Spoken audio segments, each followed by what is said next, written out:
iresaka ny mombamomba antsika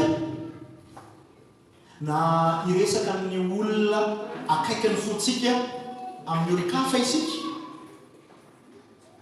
indrindra fa ilay olon-kafa io tiatsika hanana fijery miabo kokoa pozitifa kokoa amin'ilay olona tiatsika ho jereny satria mety hananantsika ena maso olona io dia rakofatsika zay tsy mety rehetra sady zany dia miezatsika manome antony maharatsy ny faharatsiantsika manome antony pozitifa zany hoe miezaka mandrakotra foantsika zay faharatsiana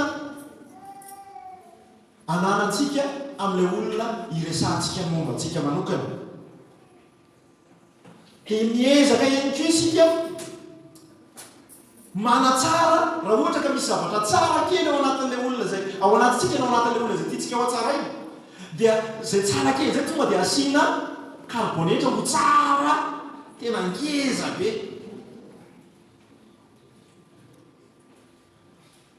fatadidio fa amin'Andriamanitra dia Andriamanitra mahita ny fo sy mpandinika ny vo ary mahita ny tena izy amintsika izy any amin'ny CV isika matetika mahita an'izay rehefa manoratra CV dia tena somary exagérena kely tena tsara sy ny sisa fa Andriamanitra mahafantatra antsika ary Andriamanitra tsy mizata avan'olona fa maninona moa Andriamanitra no tsy mizata avan'olona satria tsy manana compte à rendre quelqu'un izy tsy matikena maso amin'izaniza Andriamanitra dia noho izay zay réalité anao no teneniny aminao zay réalité na ny tena toe-java-misy momba antsika no ambaran'Andriamanitra antsika mba hahatonga atsika tena amin'ny rendre compte aika izany marina ty zavo ty nandray tsika miaina kokoa any amin'ilay isika tiatsika honofinofitsika isika nofinofisitsika ho isika fa tsy ilay isika tena izy dia averimberiko amintsika fa mba ifalitsika indrindra amin'ny filazantsara dia mila fatatsika tsara ny filazan-dratsy mila mazava amintsika fiangonana tsara ny filazan-dratsy ary ny ampahanja ho jerentsika androany dia milaza mombamomba sy ny mombamombanao ity zany no fahitan'Andriamanitra ny mombamomba sy ny mombamombanao manokana dia Andriamanitra arak'izay hoe tsy mizata avan'olo zay dia tsy mandrakondrakotra izy fa ataony mahitsy tsara ny zavatra rehetra isan'ny fototsy ny filazan-dratsy ity andalana zay ovakitsika manaraka ity dia ao amin'ny Romanina 3:7 ka hatramin'ny 20 afaka mandeha amin'ny slide manaraka dia io le Romanina 3:7 Romanina 3:7 ka hatramin'ny 20 io zany dia tena hoe fehin'ny filazan-dratsy zay tokony ho fantatry ny fiangonana tsara mba hahafahantsika zay efa nandray ny filazantsara hifaly indrindra ao amin'ny filazantsara satria fantatra hoe aviaizaka ianao ary iza marina ka ianao raha ny fijerin'Andriamanitra azy da ho ary araka maky isika ahoana avy manakavaly va isika tsy akory fa efa voalaza antsika raha teo ho mpanota avokoa na ny jiosy na ny jekilisy araka ny voasoratra hoe tsy misy marina miara-mamaky isika na dia iray azy dia raha mijerytsika eo amin'ny solaitra be eo dia misy teny zay nataoko maintimainty matromatroka kokoa dia tokony jerentsika tsara reny teny ireny tsy misy marina na dia iray akory azy tsy misy izay mahafantatra tsy misy izay mitady an'Andriamanitra samy nania avokoa izy rehetra samy tsy misy mahasoa avokoa izy rehetra tsy misy izay manao amin'ny tsara na dia iray akory azy fasana misokatra ny tendany ny lelany no anaovany fitaka ny poiziny ny menarana no ao ambanin'ny molony fenozona sy fangidina ny vavany manaraka ny tongony mimaona andatsadra na hoe mailaka izay le mimaona io mailaka andatsadra fandravana sy fandringanana no eo amin'ny lelany ary ny lalany fiadanana dia tsy fantany tsy misy fahatahorana an'Andriamanitra eo anoloan'ny masony. Ary fantatsika fa izay zavatra lazain'ny lalàna dia avoaka ny vavany rehetra. Zafady vakikalemany atao aminako ato fa sahirana kely. Ary fantatsika fa izay zavatra lazain'ny lalàna dia lazainy amin'ny manana lalàna mba ho voatapina avokoa ny vava rehetra ka hiara-ny fitsaran'Andriamanitra izao tontolo izao satria tsy misy nofo ho amarinina amin'ny asan'ny lalàna eo anatrehany. Averiko indray satria tsy misy nofo ho amarinina amin'ny asan'ny lalàna eo anatrehany fa ny lalàna no ahazahoana ny fahalalana marina ny ota. Izy teboka anakefatra ny anankiray farany fehy fa anakefatra ny rahantsika mijery androany dia eo ny voalohany eo anatin'izany dia ny andininy fahasivy. Dia mety mametra-panontaniana mametra-panontaniantsika hoe ahoana ihany any zany zavatra raisa Paoly zany, tombony ve sa tsy tombony le mahajiosy e? Satria tsika tamin'ny heriny niara-nahita tamin'ny talohan'izay tsika niara-nahita hoe tsy misy mahasamihafa ny Jiosy amin'ny Jentilesy. Avy eo indray tsika nahita tamin'ny heriny hoe manana tombony kely ihany satria nahazo ny tenin'Andriamanitra ho adidiny ny Jiosy.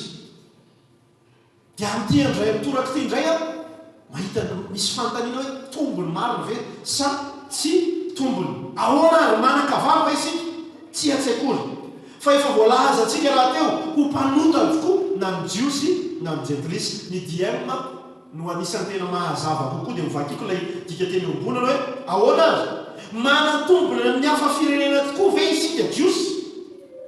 Dia ozy izy hoe tsia dia tsia efa voalazako fa samy eo ambanin'ny fahefan'ny fahotana avokoa na Jiosy na hafa firenena. Inoko fa nazava tamintsika lahady lasa teo hoe ny any tombony ho an'ny Jiosy dia ilay izy nitokisan'Andriamanitra tamin'ny tenin'Andriamanitra manokana. Fa eto dia mbola mitohy ihany ilay fampitahana ataon'ny Paoly.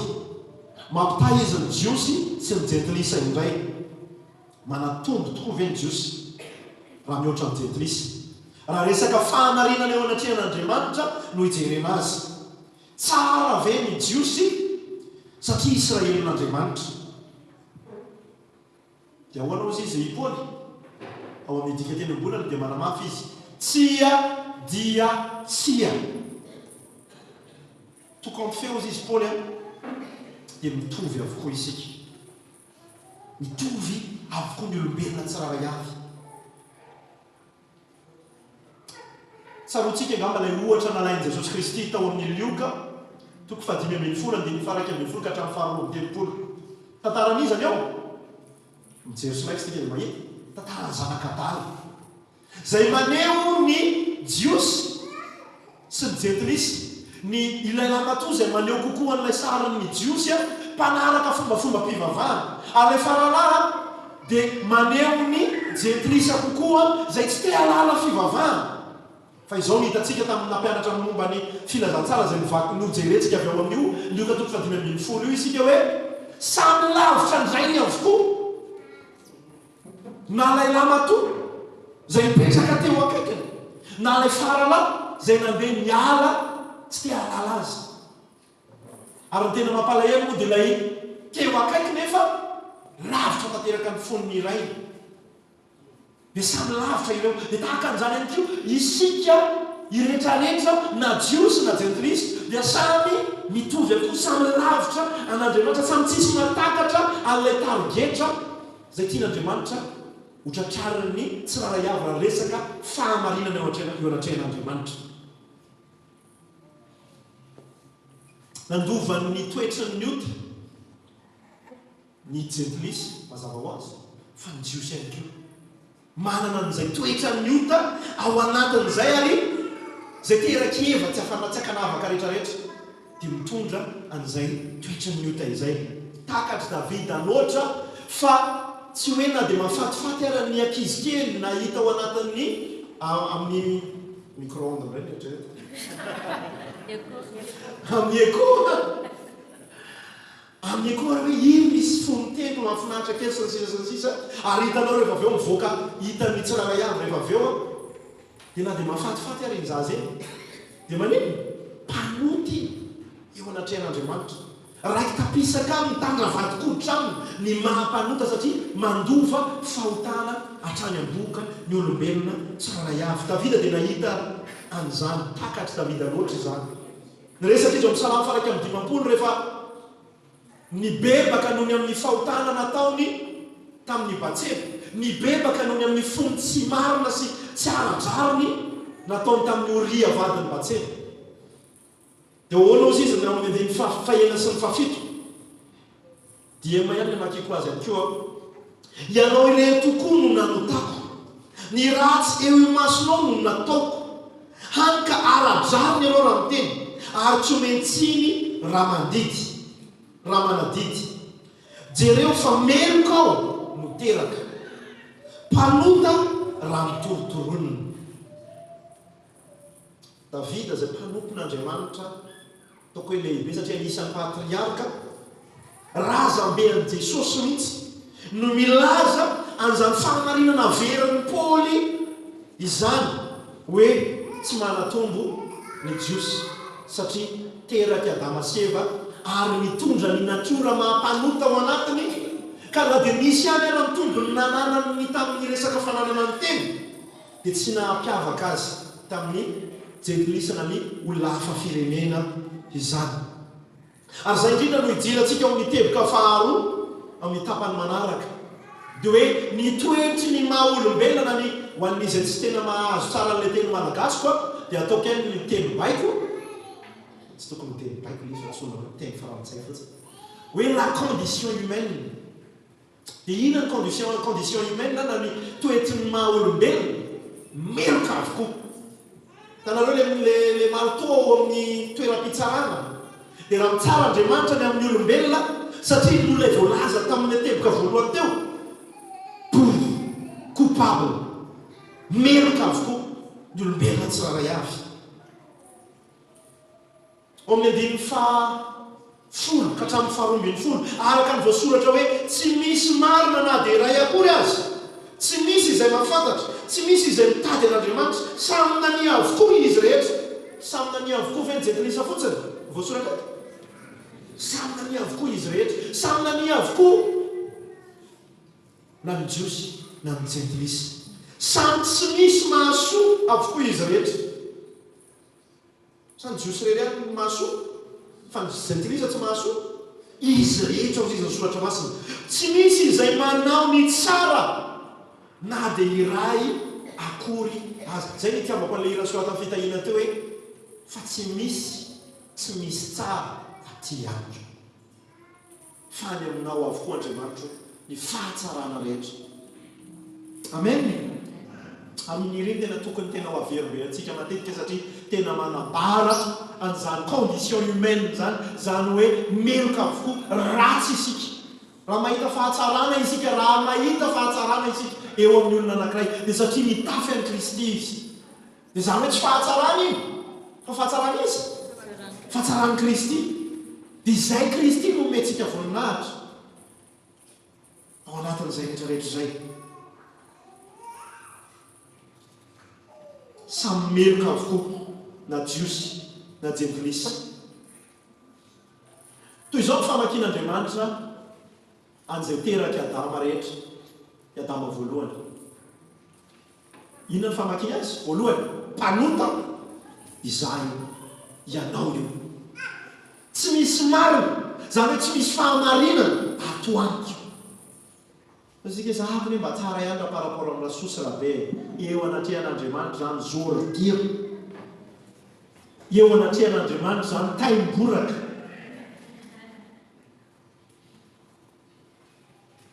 F'Andriamanitra rery ihany no marina, tsy mahafantatra azy.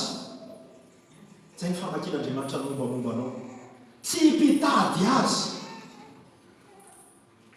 Zay mahatonga antsika amin'ny lafindray na ny andeha hitokana, hivavaka, hamaky ny teny aza dia ady be isan'andro. Sahoana iza mahita hoe ay zavatra sy oatra ny dobera ahositra ambony mofo ny famakiteny sy ny fivavahana tonga dia malalina tsara tsy ady io satria izay tsy mpitady azy isika par nature na ny inona dikan'izany nani zany tsy le mpihira anankiray le malazy fa niala tamin'ny lalana marina nivoaka tamin'ny toerana tokony hipetrahantsika isika tsy mahasoa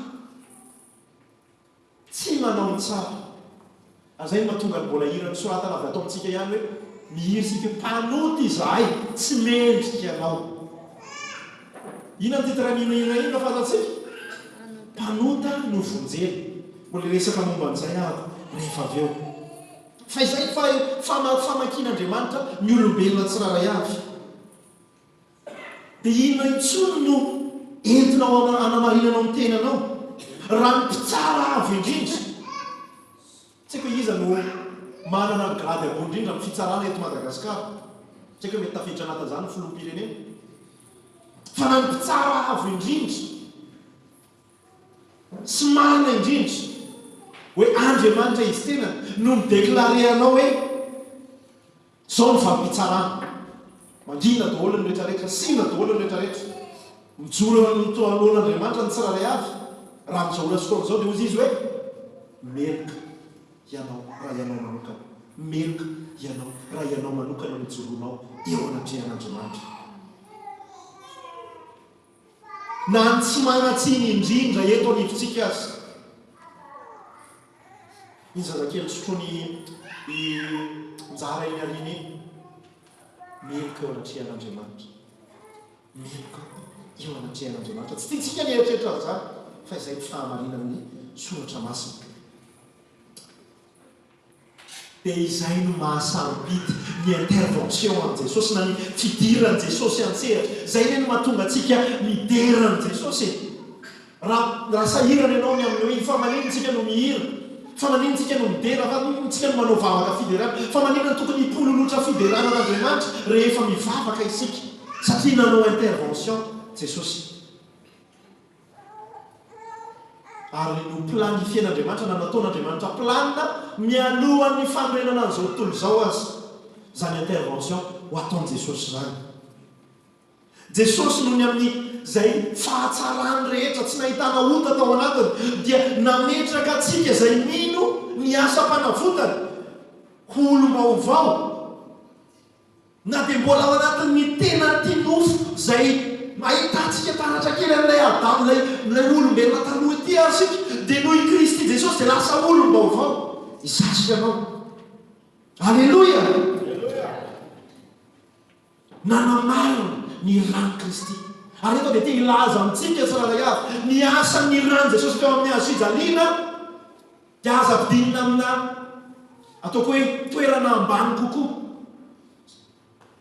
elatsiny fa mety fahazarana ao atsika ny mieritreritra hoe ny rano Jesosy dia fiarovana amin'ny mpangalatra mahery ny rano Jesosy sy ny sisa oui mahery ny rano Jesosy fa ny antony nanomezana ny rano Jesosy dia ho amin'ny antony anankiray dia ilay fahasimbana ao anatinao ilay fahasimbana ao anatiko ilay cancer ao anatiko sy ilay cancer ao anatinao dia ny fahotana izany dia ndao tsy ampidintsika ry amina zavatra zay zavatra hafa raha mila ny fiarovan'Andriamanitra ianao tsotra ny tokony ataonao mivavaka ianao hoe arovy Andriamanitra fa na ilay fomba fiteny mahazatra raha hoe rakofy amin'ny rahanao mialatsiny aho fa mba mangataka aminao hoe hoeto aminaty rehefa mirafintsika ny verset miresaka momba an'izany amin'ny fiarovana antsika amin'ny andavanandrom-piainantsika dia mbola tehiteny koa ary avy raha tsara avy Andriamanitra sa raha ratsy raha tsara izy miara-manaky an'izay tsika dia mahafantatra ny ataony izy ahoana dia izay mahatonga antsika tsy tokony hiteny akory antsika hoe irao ny anjelinao fa fantany ny ataony afaka ny maniraka ny anjely izy ianao mieritreritra hoe anjely mieritreritinao hiarovana anao fa Andriamanitra mety zavatra hafa no tianao ampiasaina dia ndaontsika hitoky aminazy sao hoe fantatrao dia hoe Andriamanitra mila ny fiarovanao avy dia ianao mahafantatra zay hiarovanao avy amen reny teny mahazatra sy fivavaka mahazatra reny indray mila ataontsika reo izao question aventsika indray manontana ny tenantsika hoe tena izay tokoa ve no resahan'ny soratra masina dia aza menamenatra ianao rehefa tonga ny antranonareo ka mahita masino le soratra hoe manery ny rahan'i Jesosy tsy manery zany fa afaka isorona tsikelikely eo fa hoe na amin'ny frigo anareo nanoatra zany fa zay nefa le izy fantafa ny nandatsahan'Andriamanitra ny rano izany ilay toka dia andray an-tanana ny resaka fahotana io ividiny tsy fahamarinanao itroka zay faratsianao rehetra zay nataon'ny rano Jesosy ao ve tsara amen zay mahasarobidy ny fidirany Jesosy atsehatra dia hoe atonga atsika hoe avy amin'ilay toerany mahampanota no eo amin'ny toeran'ilay hoe mbola ato anatin'ity tenany nofo ity ihany isika zay tena tiatsika hiadiana mafy tia nofotsika ity isan'andro tsika miangaze na hoe tena ohatra hoe manangana ady amin'ny resaka fahotana isan'andro miady foana isika satria mbola ato anatin'ity tenany nofo ity fa tonga ny fotoana anankiray tena ho marina tanteraka ianao eo anatrehan'Andriamanitra amin'izay fotoan'izay tonga Jesosy Kristy fa amin'izao aloha dia eo amin'ilay antsoina hoe ozy izy ny teny latina hoe simul justus et peccator teboka manaraka hoe zafady io simul justus et peccator no mba samy ara mamaky daholo tsika isa roa telo simul justus et peccator inona ny dikany eo à la fois juste et pécheur mandainga isika eo izy Jakoba zay raha milaza tena atsika hoe tsy mpanota isika fa mpanota nomena fahasoavana ary tombo ho amin'ny fahamasinana amen zay mahasamihafa atsika amin'ny mpanota rehetrarehetra dia zay hoe ianao mpanota novonjena tamin'ny fahasoavan'Andriamanitra averiny kely amin'ny tenantsika hoe zay izaho dia mpanota novonjena tamin'ny fahasoavan'Andriamanitra da hoe isa roa telo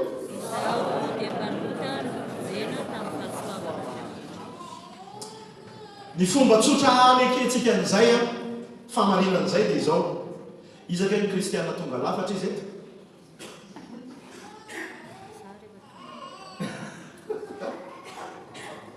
aza miteny eo anao surtout raha manambadika eto fa le vatinao ny ampanganao hoe tsena tsy izy io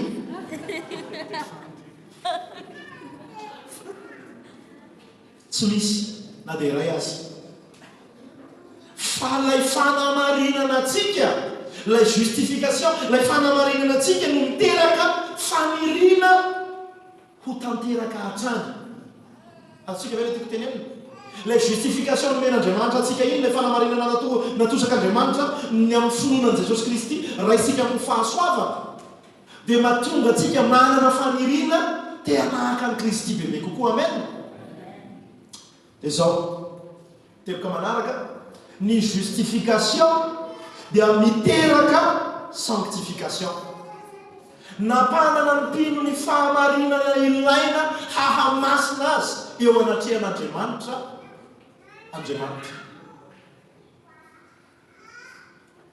Korintiana voalohany toko fahaenina andiny faraka ambin'ny folo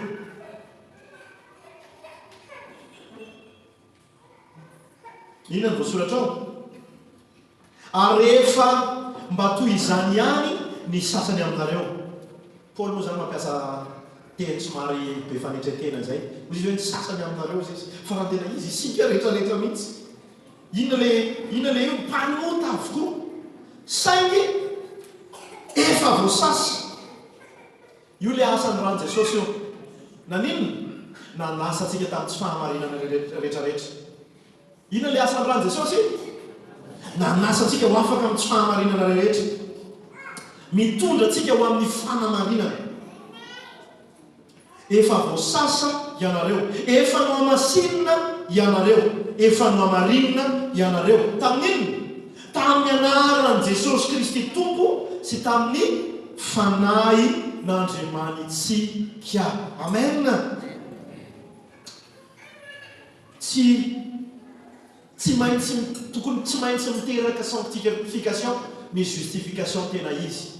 Ny fanamarinana tena araka ny filazantsara dia miteraka fanamasinana. Ary tandremo betsaka ny olona no miazakazaka any amin'ny fanamasinana mba ho amarinina tsy filazantsara zany. Fa no sasana isika no amarinina miteraka fahamasinana tsikelikely ao amintsika izany. Averiko ihany koa hoe ny fanamasinana antsika dia asan'Andriamanitra madiodio io. Tsy misy idirantsika ny fanamarinana antsika fa Andriamanitra izy tena. Fa ny fanamasinana antsika kosa dia rahantsika miasa amin'Andriamanitra.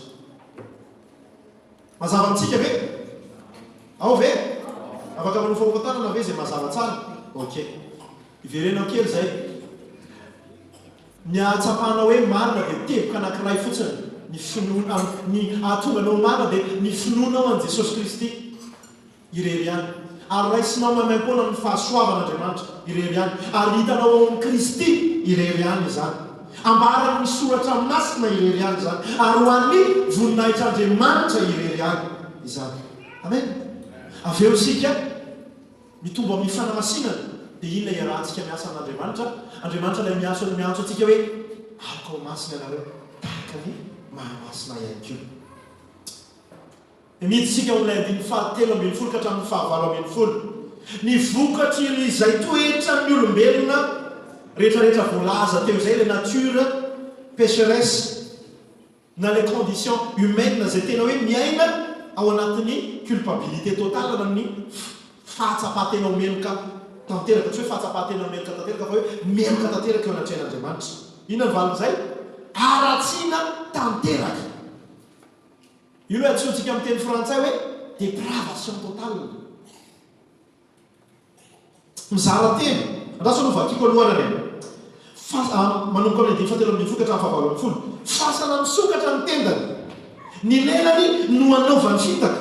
Ny poiziny nomena rana no ao ambanin'ny molona. Femozina sy teny mangidy ny vavany Andriamanitra. Zany isika. Zay le vokatra. Mailaka andatsadrano tombony. Fandravana sy fandringanana no eo amin'ny lalany ary tsy fantany ny lalan'ny fiadanana. Tsy misy fahatahorana an'Andriamanitra eo anoloan'ny masony. Ataoko anaty farangisosina kely. Anaty parenthèse. Inona? Fontaine. Inona ny zavatra voatsikaritsika ao amin'ny 19 ka hatramin'ny 19 mampiasa ny salamo. Miverimberina izy ao amin'ny salamo. Ato amin'ny testamenta vaovao isika sady zay. Fa mampiasa i Paoly tenin'Andriamanitra avy any amin'ny testamenta taloha. Zavatra tiako tenena dia hoe zava-dehibe ny fijerentsika ny soratra masina rehetra. Amen. Mahafinaritra antsika ny mamaky ny testamenta taloha fa vitsy kely ohatran'ny tena vitsy kely no mitovy amin'ny ranavavy anankiray zay. Tsy hotonomoko ny rano tsy izy. Hoe ny anazy iray testamenta taloha anisan'ny tena kafiziny be mihitsy. Fa izay tokony ao amin'ny testamenta taloha sy testamenta vaovao dia ezahantsika ny tombotsika ny fahalalana ny momba an'Andriamanitra bebe kokoa. Ny boky 9. Zay Brian na firy ny boky ao amin'ny Baiboly? 9. Tsy eto i dadafara Emile. Fa firy amin'ny 30 moa ny testamenta taloha? 7. Ary firy amin'ny 20 ny testamenta vaovao? 7. Mila mandika kely no an'izay tsy mahalala an'izany. Indrindra fa nareo tanora. Mihinatra kely mihitsy ahako tamin'ny nampanaovana dadafara iny nareo tena Jesosy hoe maty atsika. Tsy nahavita ny asa koa zany. Fa ilatsika ny fitombona ny fahalalana ny tenan'Andriamanitra na avy any amin'ny testamenta taloha na avy any amin'ny testamenta vaovao. Mivohy fahamarinana mitohy sy fahamarinana mitovy ireo. Satria hitatsika hoe ny resaka zavatra anankiray Paoly ary avy ao amin'ny testamenta taloha no hanamarinany ny hevitra aso arosiny. Dia zava-dehibe loatra ny fivelarantsika ny fahalalantsika ny soratra masina amin'ny ankapobeny. Amen. Salamo 4:20 nampiasany Paoly. 5, 7, 10, 7, Isaiaza 7:20 ary ny salamo fahenina amin'ny telopolo anambarany ny fahamarinana momba antsika sy ny fahafatesantsika ara-panahy ary mivokatra izay dia mizara telo misehatra faharatsiana resahan'ny Paoly eto ny voalohany amin'ny tely milesaka izy hoe fitaka langana eo aminazy famonoana tadidio fa mamonoana tsika amin'ny alalan'ny tenitenenitsika atandremo ny zavatra teneniny vavantsika sao mamono ny ralana ny ravavina ny anada anenabavina mamono olona ihany koa isika amin'ny teny tsy manjary rehetra tenenitsika momba ny hafa dia tandremo amin'ny teny dia miariary zany faharoa manarakaraka an'izay amin'ny fihetsika ahoana ozy izy mailaka andatsatra fandravana fandinganana tena hoe manahaka n'ilay ray zao tontolo zao amin'ny jaona toko fafolo ambin'ny fafolo ny inona tsy ho avy raha n'inona ozy izy ny devoly tsy ho avy raha tsy zay manahaka n'ireny dia tadidio fa anatin'ny famonoana ihany koa ny zavatra tenenitsika ny fankahalana zay saintsika amin'ny rahalasy anabavintsika fahatelo farana dia amin'ny toe-panahy hoe tsy misy tahotra an'Andriamanitra ny olombelona izay le hoe tena deprave tanteraka tena hoe anatin'izay hoe aratsiana tanteraka izay ny olombelona tsy raray avy ao anatin'izany zasy anao satsy anatiny ao anatiny tsara izasy anao fa tiako hisariana ny saintsika hoe ireo voalaza rehetrarehetra ireo dia vokatra ireo fa ny fototra dia ireo voalaza teo ambony lay voaresantsika teo ambony lay condition humaine ary tokony hiova ny approche entitsika miady amin'ilay fahotana satria matetika ny ao an-tsaintsika maha-religieux atsika dia ilay vokatra ny tena ezahantsika foanana fa ny fototra tsy fomboratsika zay ny olatsika zay ary zay ny asany lalàna raha ny tena izy ilay vokatra ny tena ohatra hoe aharihariny amin'ny lafiny ray dia avy amin'ny koa isika hoe tsy tokony mijangajanga tsy tokony mimamo tsy tokony zany rehetrarehetra zany mitombona dolo fa aiza lay fototra any amin'ilay fototra dia ilay mampanota zay tokana ihany lalana fana miala amin'izay zay no tokony himantimatesina oolany amongorana anazy dia mbola mivera ihany tsy misy zavatra hafa tsy misy zavatra hafa ary tsy hanampiana zavatra hafa ankoatran'i Jesosy Kristy tsy ny filazantsara no afaka manaisotra an'ilay fototra mahatonga atsika mitondra ireo vokatry ny fahotana voalaza rehetrarehetra ireo dia resaka manokana aby tsy ny fosafosa no iaditsika fa ny fototry ny fosafosa dia ilay nature pécheresse ilay tena ny nofo zay te animba indraindray na te tiatakoretsika matoa te resaka an'izay kely aby satria resaka lelana misy an'resahan'ny soratra masina eto ao anatin'ilay izy hoe feny fitaka ozy izy misy filaiga misy famonoana sy ny sisa miresaka fosafosa satria lela molotra vavany vo resaka voalohany ao anatin'izay vokatra izay dia tandremo le retsy raha lasa anabavy fa indrindra raha anabavy rehetra tsy hoe tsy mifosa ny lehilahy fa tsy mifosa ny lehilahy amenina ozy izy raha lahalaza tena tandremo le retsy mesika fa tena mora tsy efa henao ve ka tsy fantatro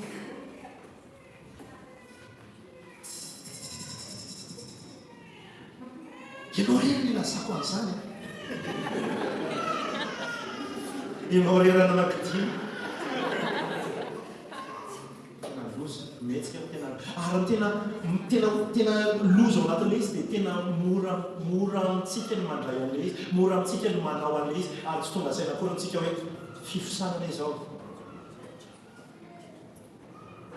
fa na ianao manao an'ilay fifisana dia tokony tena hoe fanay maso no ampio a na ianao maheno fifisana dia le vao resaka zavatra ola dia alolo sy alolo mijanatra eo tsika sao dia tena makany any zavatra tsy araka ny tokony izy fa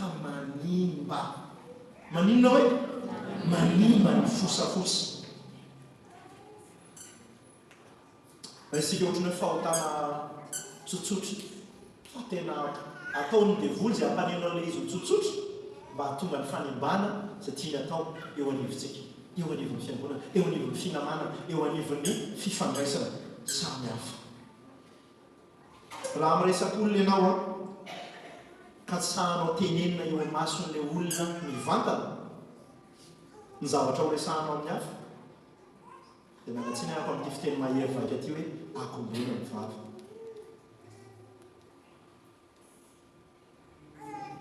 amena ndao anao amena mafitsika rehetrarehetra amena amena ajanony avy hatrany reo resaka izy hoe tsy sahanao resahana amin'ilay olona mivantana tonga dia ajanony dia bebavatra amena fe maranazy tsika midiny fahasika dia mifolika hatramin'ny faharoapolo tsy misy fahamarinana amin'ny lalàna tsy misy hamarinana amin'ny lalàna fantatsika kosa fa izay rehetra voalaza ao amin'ny lalàna dia voalaza ho amin'ny izay eo ambanin'io lalàna io dia manivakiko noho izany dia tsy hisy hanakalahatra eo anatrehan'Andriamanitra ary izao tontolo izao no hiaiky fa diso eo anoloana koa tsy misy olombelona ho eken'Andriamanitra ho marina no izy manatanteraka ny lalàna fa ny lalàna dia miasa hahafantaran'ny olombelona mazava hoe hanota izy tena tiako be mihitsy ny amin'ny fanoratan'ny amin'ny fandikan'ilay diemo anazy satria tena tonga dia hoe tsy misy azavany mazava tsara amintsika tsy rahay azy nakan'izay toko anankitelo izay Paoly ary miarantsika nahita tsikelikely nandeha tsikelikely isika mba ilazana ny feiny lehibe io hoe tsy misy olombelona ho ekena ho marina eo anatrehan'Andriamanitra avy amin'ny fankatoavana ny lalàna ary nezaka ako tena hoe nandeha tsikelikely mihitsy tanatin'izay teboka be dehibe izay androantsika no ampahany fahasivy sa fahavalo izay fahasivy angambana ny amin'ny ty romany ity dia mamarana an'izay farantsika an'izay feny lehibe izay hoe tsy misy ho amarinina amin'ny fankatoavana ny lalàna ny olona malaza be amin'izao hoe mila miova rafitra fa raha mbola io rafitra misy io dia na dia 500 taona aza dia mbola eto any Madagasikara fa ozy izy ahany hoe amin'ny resaka fahamarinana eo anatrehan'Andriamanitra dia mila miova rafitra ihany keo ianao fa na dia ho tapitra aza ny mandrakizay raha io rafitra avy amin'ny fieritreretana ho hamarina avy amin'ny lalàna io no hitokisanao dia tsy ho marina oviana eo anatrehan'Andriamanitra ianao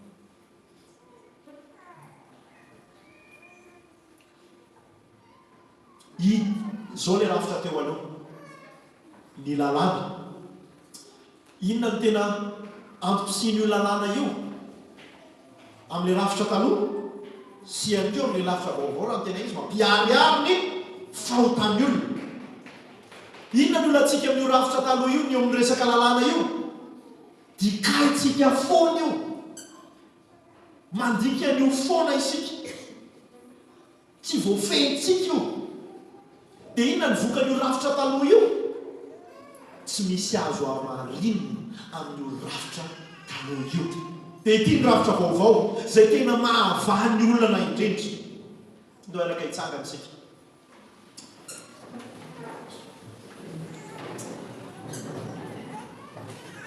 satria mahantra fahamarinana izasy ianao dia mila n'ilay iray marina manamarina asy ianao io iray io no mitondra vahaolana ka mila inona zay vahaolana hoentiny ary ny anazy tsy teny fampanantenana na bobaro izy izy ny teny frantsay tsy teny fampanantenana pokaty fa tena action nataony. Inona no nataony? Nanomboka tany amin'izy Andriamanitra tao amin'ny mandrakizay no nandeha tafinofo midina olombelona araka ny Filipiana toko faha. Nanaiky izy ho tahaka aso anao. Afaka ny misidentifie eo aminazy sika satria iray tahaka atsika ihany koa izy. Andriamanitra 100% izy fa olombelona 100% ihany koa. Mba ahafahanao misy identifie eo aminy dia nanaiky izy hidina tahaka sy tahaka anao. Ary tsy manan-kalahatra sika hoe Andriamanitra tsy fantatrao an'iny fakapana iainanay ny fahotana iadiana isan'andro hoe niady tamin'ny fahotana ny adianao ihany koa izy. Eny fa nanay tsy eritreretina ilay tena eritreretinao hoe tsy miadiany Jesosy azy. Fa zay fahotana rehetra zay hany fakapana zay fakapana rehetra dia nalay mpanatahaka anao sy izany ihany koa izy. Fa zay ilay Jesosy sika hoe izy dia tsy mba lavo tamin'ireny fakapana rehetra ireny. Tsy lavo izy fa mijoro hatrany hatrany mba hoentiny zay fahamarinany rehetra izay tao amin'ny fiainana nanomboka tamin'izy teraka ka hatramin'ny 17 taonany no entiny teo amin'ny hazo fijaliana teo amin'ny Getsemane. Dia rehefa maty izy miteny izy hoe tetelestai vita ny zavatra rehetra. Dia raha mihina anao amin'izay hoe fahavitany zavatra rehetra ho anao zay dia esoriny aminao ilay fahotana raiky tapisaka taminao dia nitrohany tamin'ny fotoana io natonga anazy tsy ho ain'ny iray ho jerena akory. Natonga azy miantso hoe nahoanany dia nafoy ahy ianao ray eo satria lasa roty izy. Dia ilay fahamarinana miainany rehetrarehetra natosany taminao, natosany tamiko mba hatonga anao hatonga ho jeren'Andriamanitra ho maro eo am-piaina. Mba hatonga anahy sy hatonga anao nampahatsaina izy ozy izy ny soratra masina zany hoe tena natao ota tsy manana fahamarinana tsony ny tena nasorona dia natonga atsika mba ho anakarena. Natonga anakarena fahamarinana. Natonga anao anakarena fahamarinana. Zay nataony Jesosy ho aso anao. Ahoana moa ny toerantsika angina amin'izany? Ahoana moa ny tsy hiderantsika azy hoe Jesosy ny zavadrehetra amiko, Jesosy no zava-dehibe indrindra amiko. Ahoana moa ny tsy ho afotsika ho azy ny aintsika rehetrarehetra, afotsika ho azy ireo sosatsika rehetrarehetra hoe velona ho an'ilay maty noho ny amin'ny fahotantsika isika tsy velona ho an'ny tenantsika intsony satria zany action nataony. Tsy teny fampanantenana amin'ny vava fotsiny fa nataony ny zavatra rehetrarehetra. Miantona teo amin'ny azo izy ozy izy ny soratra masina. Nitondra ny tsy fahamarina tsy ny tsy fahamarinanao izy ozy izy ny soratra masina. Natao oty izy ozy izy ny soratra masina. Dia ampanankarena fahamarinana eo anatrehan'Andriamanitra. Ampanankarenanao fahamarinana eo anatrehan'Andriamanitra. Raha tsapanao fa mbola lay rafitra teo aloha no iainanao. Mieritrertranao amin'ny alarany hoe mba miezaka ako no tsaratsara kokoa noho ny raha sosy raha be. Miezaka ako ny anao zay tokony atao rehetrarehetra. Mandeha makany am-piangonana ako, manao mivavaka ako, mamaky ten'Andriamanitra amin'ny fahadianina ako, manolotra ny volany makarenako ako sy ny sisa mba hafarafaratsy mba hitan'Andriamanitra hoe fa mba tsaratsara. Andriamanitra tsy tsaratsara ny tadiavina fa tonga lafatra ny tadiavina. Dia tsy ao amintsika izany fahatongavana lafatra fa ao amin'ny Kristy irery. Ao amin'ny Kristy irery ihany. Ao amin'ny Kristy irery ihany. Dia ozy izy hoe miala amin'ilay sistema teo aloha. Avelona ho any zany. Androany zay ilay hoe fibebary miala amin'ilay sistema teo aloha ako, miala amin'ilay rafitra teo aloha ako, fandray an'ilay rafitra vaovao. Dia Kristy irery ihany. Finoana irery ihany. Fahasoavana irery ihany. Ny tenin'Andriamanitra irery ihany. Ho an'ny voninahitra n'Andriamanitra irery ihany. Sola scriptura, sola fide, sola gratia. No irantsika teo. Sola gratia. Solus Christus. Soli Deo gloria. Ivavaka isika. Ty angataka manokana pirakasian'Andriamanitra ianao amin'izao fotoan'izao hoe miala amin'io rafitra tamin'io fa tsy ahavonjy anao io dia androany tena teny ianao amin'Andriamanitra hoe bebaka Andriamanitra hiaraka aminao any, handray an'ilay rafitra atolotra vaovao any, hiaraka tena ametraka ny fitokisana tanteraka aminao any ianao reny any Jesosy Kristy, ho voninahitra reny any Jesosy Kristy, inonao any zay asa vitanao any teo amin'ny azo fijaliana. Ndao anandratra ny tanantsika isika rehetrarehetra. Andriamanitra, c'est par ta grâce seule, que je suis racheté, que je suis sauvé. Andriamanitra no ny fahasoavanao dia fahasoavanao reny ihany no ny vidianana no ny rano no ny vidianana ary raha misy eto androany Andriamanitra mbola mahatsapa fa tany amin'ilay rafitra teo aloha izay miezaka amin'ny herin'ny tenany izy anao izay atsara anazy sy fijerenana azy ety ivelany Andriamanitra arodany zany rafitra zany Andriamanitra arodany zany dia androany aoka ho eo amin'ny toerana salama indrindra izy ho eo amin'ny finonanao irery ihany Jesosy Kristy miasa vitanao ilay nividy ny fahotany tamin'ny ranao irery ihany Andriamanitra androany taoko izy anapa-kevitra hoe ianao rery ihany Kristy no any toerany fanantenany sy ny finoana amin'izao fiainana zao sy ny fiainana ho avy ny famonjena azy Andriamanitra io androany raha misy aminay ihany koa efa ao anatiny ary mino fa misy aminay eto betsaka aminay eto dia tena hoe efa anatiny zany tena rafitra vaovao zany zay hoe Kristy no ivony zavatra rehetra Kristy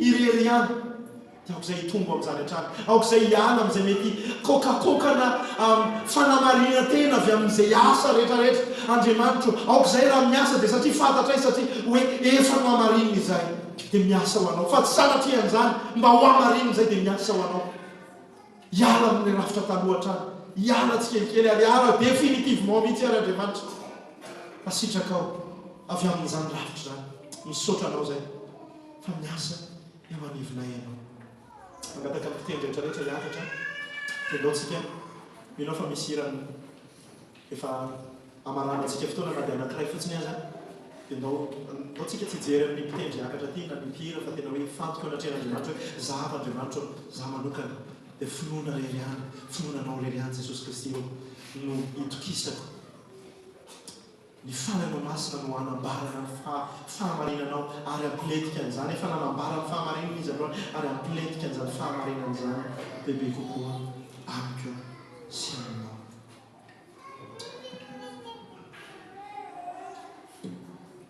raha azo atao dia ndao ngambana averitsika ela hoe tsy misy tsisy tsara fitiako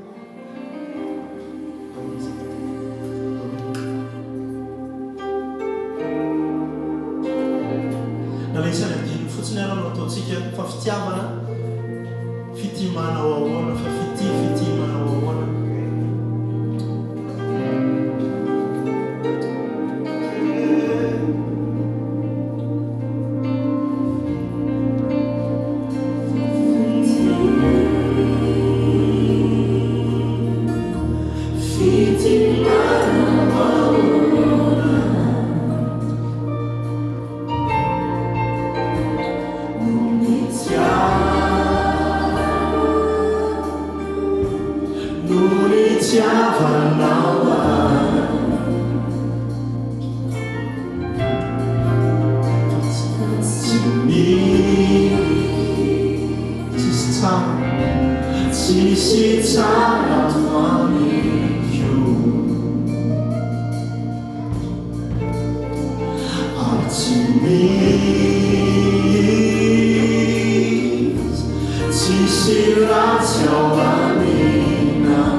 家。